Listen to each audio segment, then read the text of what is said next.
Lectura de la primera carta del apóstol San Juan.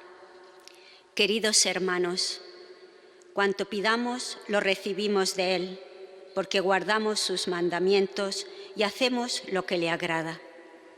Y este es su mandamiento, que creamos en el nombre de su Hijo Jesucristo y que nos amemos unos a otros, tal como nos lo mandó.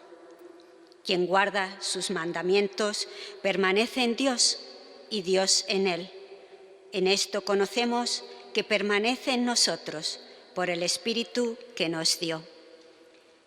Queridos míos, no os fiéis de cualquier espíritu, sino examinad si los espíritus vienen de Dios, pues muchos falsos profetas han salido al mundo.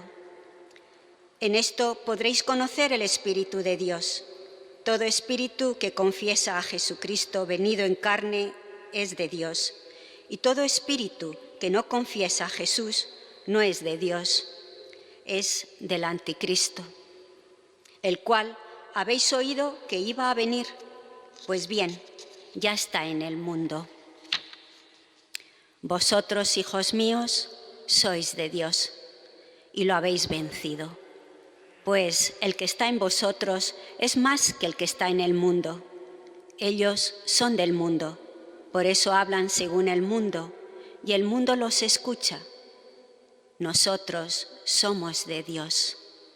Quien conoce a Dios nos escucha. Quien no es de Dios no nos escucha. En esto conocemos el espíritu de la verdad y el espíritu del error. Palabra de Dios.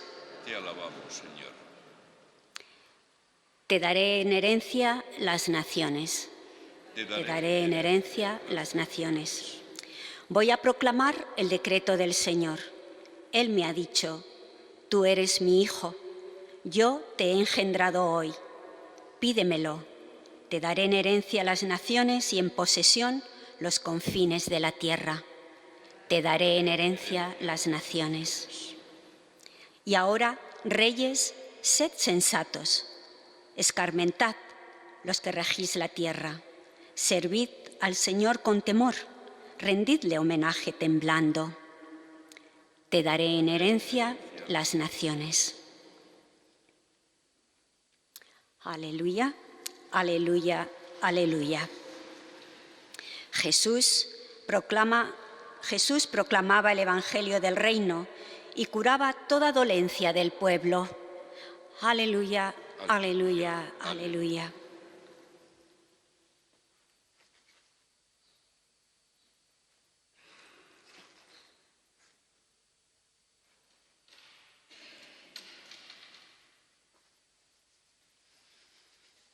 El Señor esté con vosotros.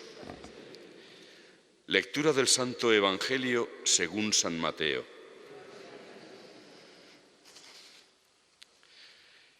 En aquel tiempo, al enterarse Jesús de que habían arrestado a Juan, se retiró a Galilea. Dejando Nazaret, se estableció en Cafarnaún, junto al mar, en el territorio de Zabulón y Neftalí, para que se cumpliera lo dicho por medio del profeta Isaías. Tierra de Zabulón y tierra de Neftalí, camino del mar al otro lado del Jordán, Galilea de los gentiles. El pueblo que habitaba en tinieblas vio una luz grande. A los que habitaban en tierra y sombras de muerte, una luz les brilló. Desde entonces comenzó Jesús a predicar diciendo: «Convertíos, porque está cerca el reino de los cielos».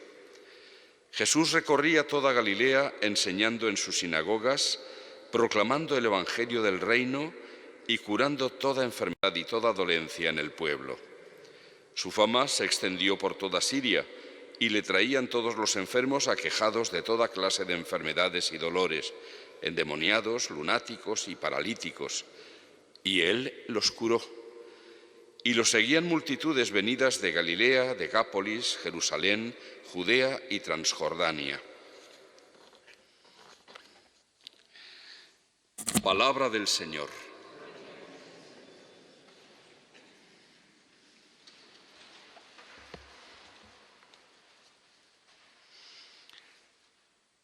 Ayer contemplábamos todavía a Jesús niño, adorado por los magos, y hoy, de pronto, el muchacho nos ha crecido y se nos ha hecho un hombre, y ya ha comenzado su ministerio.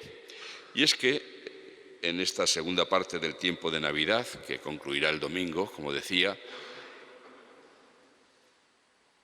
no nos fijamos ya en el nacimiento, sino en la epifanía, es decir, la manifestación, el darse a conocer. Forman parte de este darse a conocer, de esta epifanía, diversos acontecimientos que nos relatan los evangelios. Muy unidos entre sí están, por supuesto, el darse a conocer a los gentiles por la persona de los magos, pero también el bautismo de Jesús, que celebraremos el domingo, y las bodas de Caná. Son tres momentos en que Cristo comienza a darse a conocer. Pero hemos leído hoy la presentación que hace San Mateo del comienzo del ministerio de Jesús. Y una vez más, según en estos días hemos escuchado varias veces, es presentado Jesús como alguien que viene a iluminar, a dar luz donde hay oscuridad. En estos días hemos escuchado en varias ocasiones las profecías de Isaías, en donde hablaba de esa luz que iba a iluminar. Y también hemos escuchado la presentación de este acontecimiento que han hecho los evangelistas. El mismo San Lucas nos contaba, cuando narra el nacimiento de Juan Bautista, cómo su padre, al contar o cantar ese himno de acción de gracias, habla del tiempo del Mesías, del tiempo de Jesús, como el sol que nace de lo alto, que viene a iluminar al mundo en tinieblas y en sombras de muerte. Casi las mismas palabras que utiliza Isaías en esta cita que hace San Mateo de la presentación de Jesús. En tierra de Zabulón y Neftalí, el pueblo que habitaba en tinieblas vio una luz grande. A los que habitaban en tierra y sombras de muerte, una luz les brilló. La luz y las tinieblas en San Juan aparecen con frecuencia para designar, en definitiva, la lucha entre el bien de Dios y el mal. Es una lucha que, sin necesidad de ser una persona creyente, se ve, una lucha que se palpa en el mundo, una lucha entre el bien y el mal. Es una lucha, además, continua, no da tregua. Es una lucha que viene de antiguo, sigue en el presente y se prevé que seguirá en el futuro, mientras haya seres humanos. Porque esa lucha comienza ya en el corazón de cada uno. Ahí hay inclinaciones al mal, a las que a veces cedemos, caemos y realizamos el mal, pero también en nuestro corazón surge una voz que nos invita al bien, y a veces también hacemos caso, otras veces no. Es lo que Jesús designaría en la parábola del trigo y la cizaña. En nuestro corazón al mismo tiempo crecen el trigo del bien y la cizaña del mal. El mal es reconocido o identificado muchas veces con la oscuridad, y por eso hay palabras relacionadas con la oscuridad que nos hablan del mal, lo tétrico, lo lúgubre, etc. Hasta en esa saga de películas de hace ya unos cuantos años, La Guerra de las Galaxias, donde no aparecía, mejor dicho, para nada el nombre de Dios, nunca. No se hablaba de Dios, pero de alguna manera se presentaba aquello de la fuerza como una especie de religión. No sé si en el ánimo del creador de estas películas estaba el identificar esa fuerza con Dios, que la fuerza te acompañe, igual que nosotros decimos ve con Dios, o no, no sabemos, no se sabe, no se ha querido aclarar. Pero incluso allí había el lado oscuro de la fuerza, que se identificaba con el mal, con aquel malvado Darth Vader. Es decir, que de alguna manera en el subconsciente del ser humano se es consciente de que hay el mal que es oscuro, que se identifica con la oscuridad, mientras que el bien que viene de Dios es la luz. No en vano Cristo se ha comparado a sí mismo con la luz. Yo soy la luz del mundo. Él ha venido a iluminar la oscuridad del mal en nuestros corazones, en nuestras mentes y en la civilización entera. Por eso esta presentación que hace San Mateo tiene una importancia grande. Viene a decirnos quién es y qué representa para nosotros la venida de Jesús encarnado, hecho hombre. Viene a iluminar, no viene a hacer daño, no viene a fastidiarnos la vida, viene a liberarnos de la oscuridad del mal. Y por eso precisamente, es por lo que nos invita a pasar desde la oscuridad a la luz. ¿Cuál es el contenido de la primera predicación de Jesús?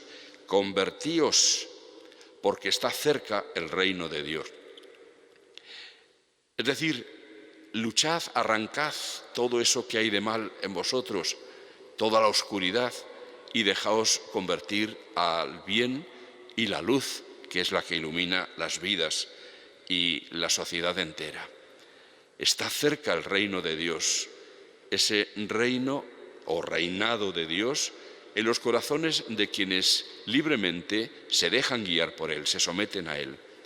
Mientras que los partidarios del anticristo, que decía del que hablaba Juan en la primera lectura, en su carta, no confiesan que Jesús es el Señor, no le hacen caso, no se someten a Él y por lo tanto permanecen en la oscuridad.